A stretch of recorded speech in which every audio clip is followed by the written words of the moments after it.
Hello बच्चों, आइए प्रश्न को पढ़ते हैं। प्रश्न में क्या दे रखा है? स्टार्च युक्त पोटेशियम आयोडाइड विलयन में क्लोरीन जल मिलाने पर विलयन क्या हो जाता है? नीला हो जाता है, क्यों? तो इस प्रश्न को हल करने के लिए सबसे पहले इसकी मुख्य अवधारणा के बारे में समझते हैं। तो मुख्य अवधारणा में हम क्या देखेंगे? हम ये देखेंगे कि स्टार्च युक्त पोटेशियम आयोडाइड लेंगे और उसके बाद उसमें क्लोरीन जल मिलाने पर विलयन क्या हो जाता है कि नीला हो जाता है। तो किस कारण हो जाता है? तो हमें क्या करेंगे, पोटेशियम आयोडाइड की क्लोरीन जल के साथ अभिक्रिया कराएंगे और देखेंगे कि आगे क्या बनता है। तो सबसे पहले हम क्या ले लेते हैं, पोटेशियम आयोडाइड। पोटेशियम आयोडाइड क्या होता है?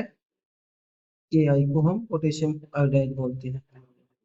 ये रहा पोटेशियम आयोडाइड। साथ में क्या बोला है इसने? स्टार्च युक्त पोटेशियम आयोडाइड, यानी पोटेशियम आयोडाइड के साथ क्या है? स्टार्च भी उपस्थित है। अब बोला है इसकी आयोडाइड विलयन में क्लोरीन जल मिलाने पर क्या करते हैं? Cl2 एक्वस माध्यम में, यानी जल मिलाने पर क्या होगा? ये 2KCl और I2 में परिवर्तित हो जाएगा।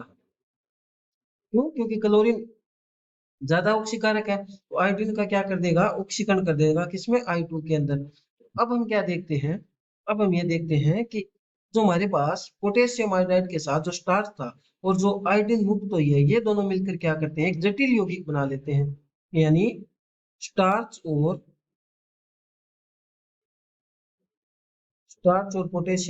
स्टार्च और I2 दोनों मिलकर क्या कर लेते हैं? एक जटिल यौगिक बना लेते हैं। और इस जटिल यौगिक के कारण हमारे विलयन का रंग क्या हो जाता है? नीला हो जाता है। यानी स्टार्च और आयोडीन मिलकर जटिल यौगिक बनाते हैं। इस जटिल यौगिक के कारण विलयन का रंग क्या हो जाता है? नीला। तो यही हमारे प्रश्न का उत्तर है कि विलयन नीला क्यों हो जाता है। तो स्टार्च और आयोडीन जटिल यौगिक बनने के कारण क्या हो जाता है? विलयन का रंग नीला हो जाता है। आशा करता हूँ आपको यह प्रश्न समझ में आया होगा। धन्यवाद।